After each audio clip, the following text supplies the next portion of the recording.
काला पानी। यहाँ पर हमारे कहने का तात्पर्य काला पानी यानी काले पानी से नहीं है, बल्कि ये भारत के आज़ादी की जंग की वो जगह जहाँ गए सभी कैदियों की सिर्फ एक ही चाहत होती थी, बस मौत और कुछ नहीं।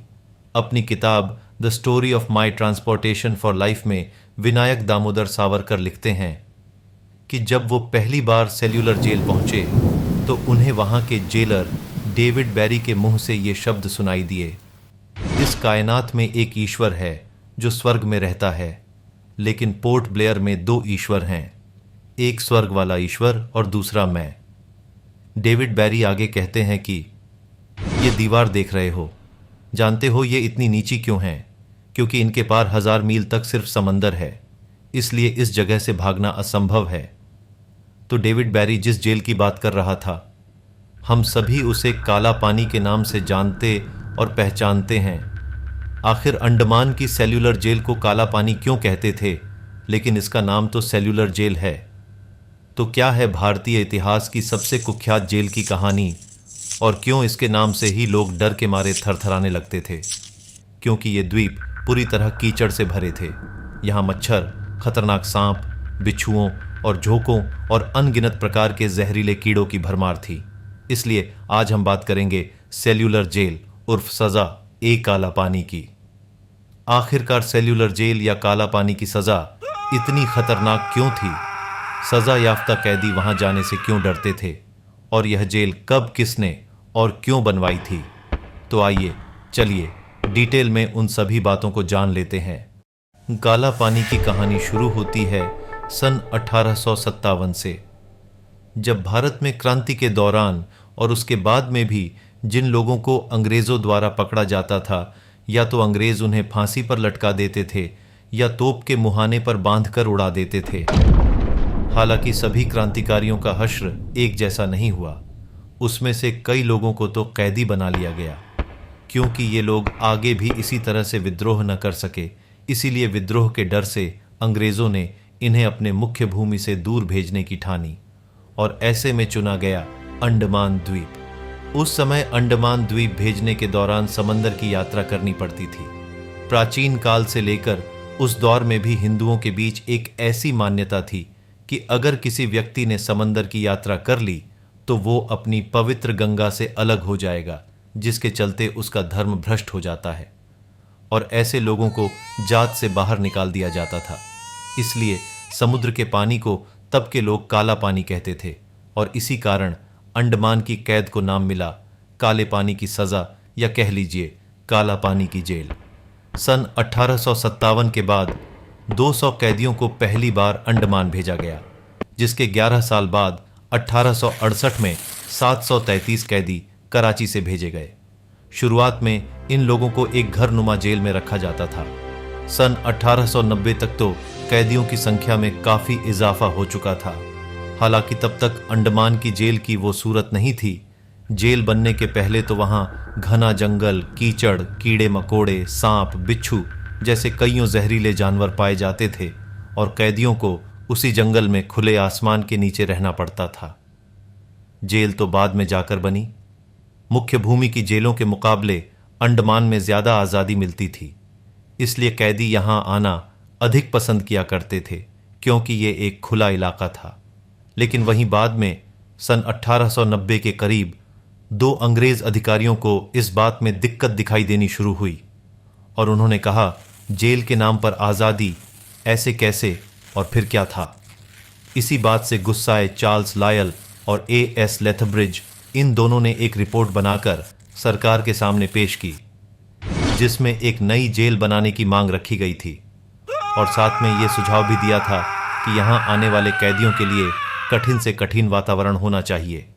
सरकार की मंजूरी के बाद सन 1896 में नई जेल का काम शुरू हो गया। इसके लिए बर्मा से लाल ईंटें मंगाई गई, और मजदूरी के लिए उन्हीं कैदियों का इस्तेमाल किया गया जो आगे चलकर इसमें रहने वाले थे।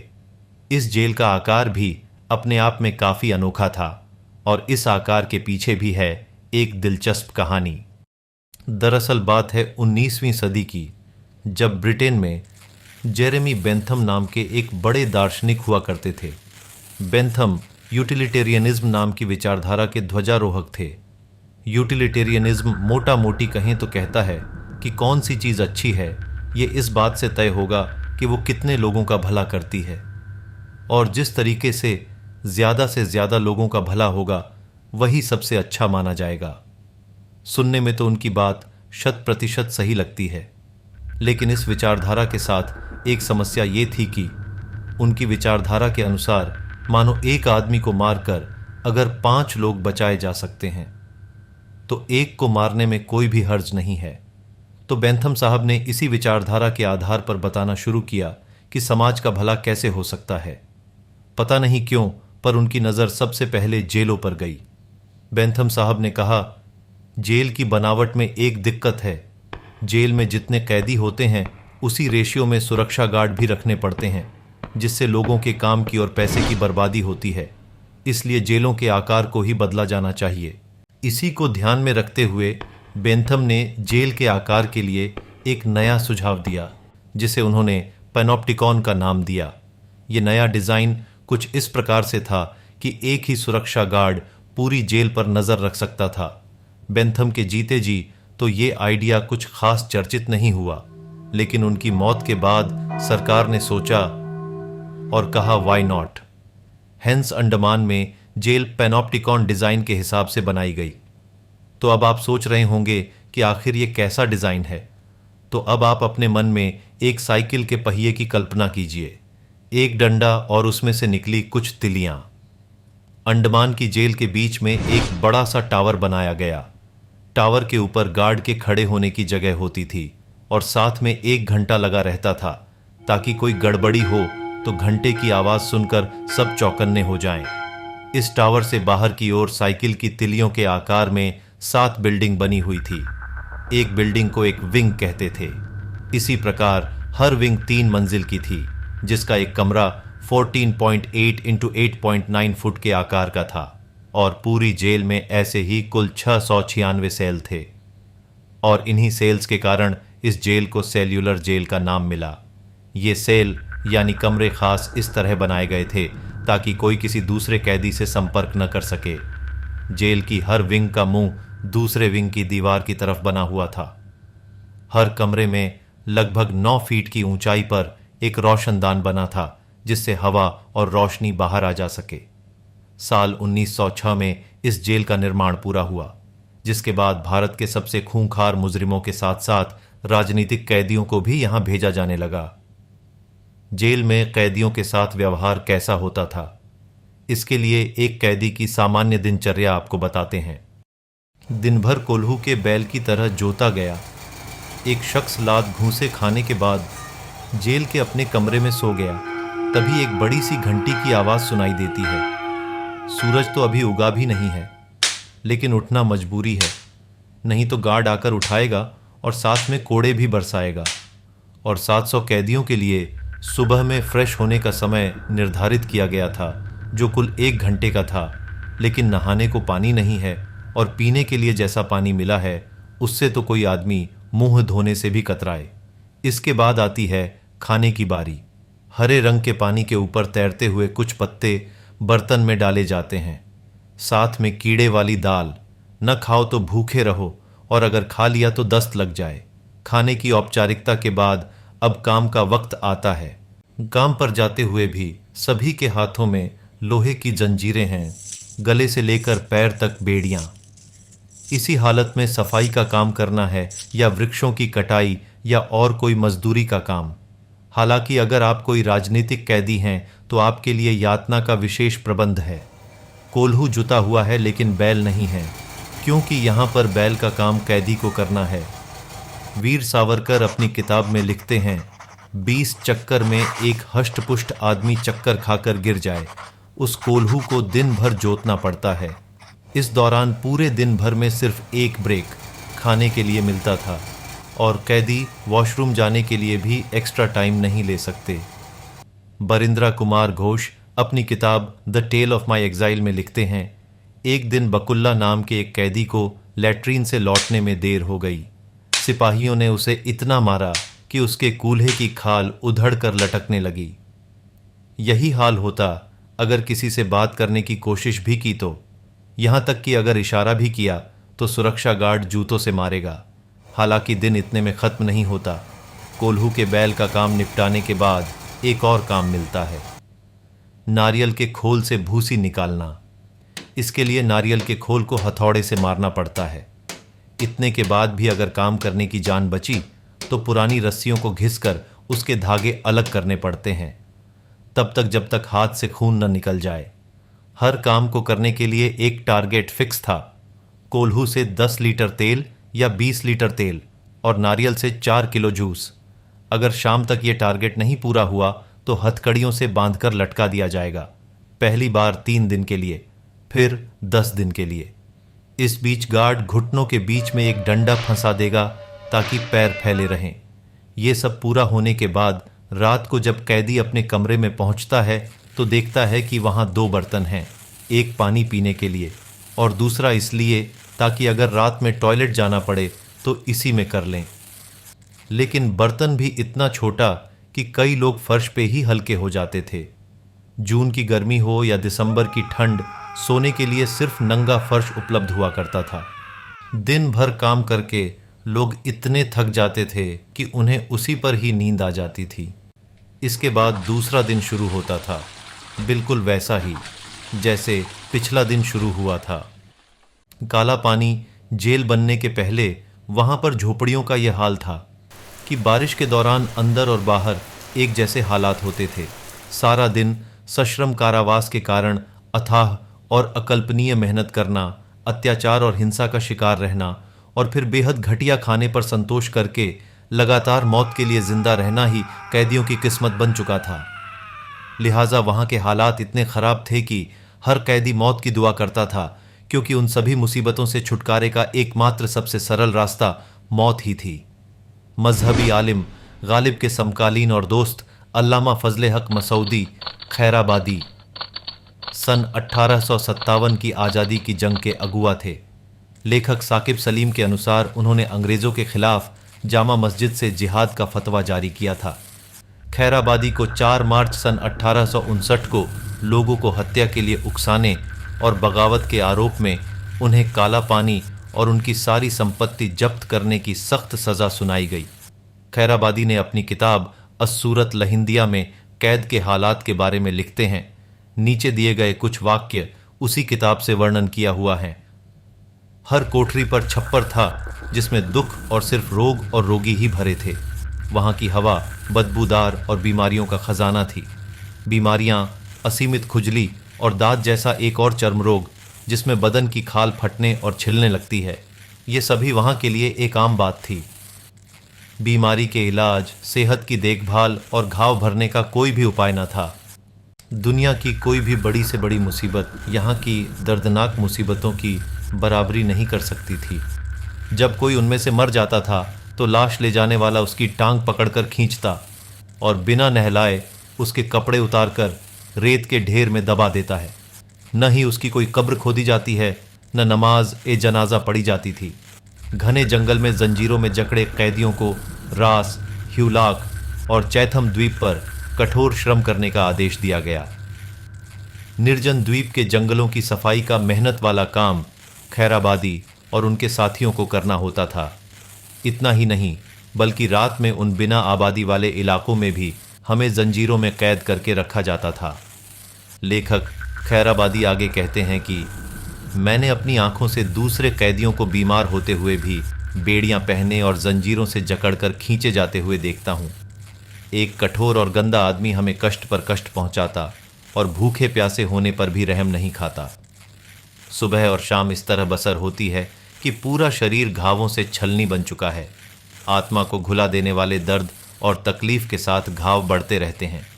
वह समय दूर नहीं जब ये फोड़े फूंसियां मुझे मौत के पास पहुंचा दें। अल्लामा फजले हक मसऊदी खैराबादी ने दिनांक 20 अगस्त सन 1861 यानी 64 साल की उम्र में अंडमान द्वीप समूह में अपनी आखिरी सांस ली और वहीं दफन कर दिए गए। अंडमान में कई स्वतंत्रता सेनानियों ने दशकों तक ऐसे दिन गुजारे। विनायक दामोदर सावरकर के अलावा श्री अरबिंदो घोष के भाई बरिंद्रा कुमार घोष, भगत सिंह के साथी और लाहौर कॉन्स्पिरेसी केस में सजा याफ्ता बटुकेश्वर दत्त, उल्लासकर दत्त, सचिंद्रनाथ सान्याल जैसे सैकड़ों स्वतंत्रता संग्राम सेनानी हैं जिन्होंने अंडमान जेल में काला पानी की सजा काटी है। सन 1932 में चटगांव आर्म्स रॉबरी केस में तकरीबन 300 के आसपास क्रांतिकारी यहां भेजे गए। इन लोगों ने अपने बेहतर अधिकारों के लिए भूख हड़ताल शुरू की। 44 दिन तक चली भूख हड़ताल के बाद अंग्रेजों ने जबरन उन लोगों के गले में पाइप डालकर दूध पिलाने की कोशिश की, जिसके कारण महावीर सिंह, मोहन किशोर नामदास और मोहित मोइत्रा के फेफड़ों में दूध चला गया, जिससे तीनों को निमोनिया हो गया और फिर जान चली गई। अंग्रेजों की इस बर्बरता के बावजूद भी कोई डरा नहीं और सन 1937 तक भूख हड़ताल का दौर चला और तब तक तो भारत में भी इन लोगों के लिए आवाजें उठनी शुरू हो गई। उसी साल में महात्मा गांधी और रविंद्रनाथ टैगोर ने इस मामले में कांग्रेस की वर्किंग कमेटी को एक टेलीग्राम भेजकर ये मुद्दा ब्रिटिश सरकार के सामने उठाया। कई दौर की चली वार्ता के बाद अंत में सन 1938 में सेल्यूलर जेल के राजनीतिक कैदी अपने मुख्य भूमि भारत भेज दिए गए। लेकिन काला पानी की जेल का अध्याय यहीं खत्म नहीं हुआ। आज़ादी के 5 साल पहले यानी सन 1942 में जब जापान ने अंडमान पर अपना कब्जा किया तो उन्होंने ब्रिटिश कैदियों को रखने के लिए सेल्यूलर जेल का इस्तेमाल किया। जापानी कब्जे के दौरान सेल्यूलर जेल की 2 इमारतें तोड़ दी गईं। ऐसा पहली बार नहीं हुआ था। इससे पहले भी सन 1941 में आए भूकंप में जेल के बीच की इमारत को काफ़ी नुकसान पहुंचा था, जिसके बाद इसे दोबारा नया बनाया गया। नई इमारत गोलाकार आकार में बनाई गई, जबकि पहले ये स्क्वायर शेप में हुआ करती थी। आज़ादी के बाद जेल की 2 और इमारत गिराई गई, जिनके स्थान पर यहाँ स्थानीय लोगों के लिए एक 500 बिस्तर वाला हॉस्पिटल बनाया गया। इस जेल में सजा काट चुके कई स्वतंत्रता सेनानी जेल को गिराए जाने के विरोध में थे, जिसके चलते सन 1979 में प्रधानमंत्री मोरारजी देसाई ने इसे राष्ट्रीय स्मारक घोषित कर दिया। आखिर में इस जेल से जुड़ा एक दिलचस्प किस्सा भी आपको बताते हुए चलते हैं। लोगों द्वारा ऐसा माना जाता है कि काला पानी से कोई भी फरार नहीं हो सकता था, लेकिन ऐसा नहीं है। कैदियों की इस जेल से फरार होने की 2 बार कोशिश हुई, लेकिन दोनों कोशिश तब हुई थी जब सेल्यूलर जेल बनी भी नहीं थी। ये बात है सन 1868 की, जब 238 कैदी जेल से भाग निकले थे, लेकिन बाद में उन्हें पकड़ भी लिया गया और उसमें से जेलर ने 87 लोगों को फांसी पर चढ़ा दिया। इसके बाद भी सन 1872 में 2 कैदियों ने लकड़ी की एक नाव बनाई और इसके सहारे वो बंगाल की खाड़ी तक पहुंच गए, जिसके बाद सर्वाइवर्स ऑफ आवर हेल शीर्षक से छपे एक लेख में द गार्डियन समाचार पत्रिका ने इन कैदियों की कहानी बताई है। गार्डियन पत्रिका के अनुसार मेहताब और चॉयटुन नाम के ये 2 कैदी एक ब्रिटिश जहाज के पास पहुंचे और एक झूठी कहानी सुनाई। दोनों ने बताया कि वे एक मछुआरे हैं और उनकी नाव टूट गई है। इसके बाद दोनों ब्रिटिश जहाज में बैठकर सही सलामत लंदन पहुंच गए। यहां पर दोनों को रहने के लिए एक कमरा दिया गया, लेकिन बदकिस्मती ये रही कि सोते हुए एक अंग्रेज ने उनकी फोटो खींच ली और चारों तरफ फैला दी, जिसके चलते दोनों को शिनाख्त कर उन्हें दोबारा पकड़ लिया गया और वापस अंडमान यानी काला पानी भेज दिया गया। तो ये थी सेल्यूलर जेल से काला पानी बनने तक का सफ़र। आशा करता हूँ कि आपको ये कहानी पसंद आई होगी। इसी कहानी के साथ आपसे विदा लेता हूँ। फिर मिलूंगा इसी तरह की किसी एक नई रोचक कहानी के साथ। धन्यवाद। अंततः यहाँ पर कौन कौन से क्रांतिकारियों ने सजा काटी है, अगर आप उनके नाम नहीं जानते हैं तो उनके नाम निम्नलिखित हैं। सेल्यूलर जेल यानी काले पानी में सजा काटने वालों में कुछ बड़े नाम भी शामिल हैं, जैसे बटुकेश्वर दत्त, भाई परमानंद, दीवान सिंह, विनायक दामोदर सावरकर, हरे कृष्ण कोनार, महावीर सिंह, मोहन किशोर नामदास, मोहित मोइत्रा, सचिंद्रनाथ सान्याल, शिव वर्मा, सोहन सिंह भकना, सुधांशु दास गुप्ता, बहादुर गानबुरा, फार्मुद अली, योगेंद्र शुक्ला,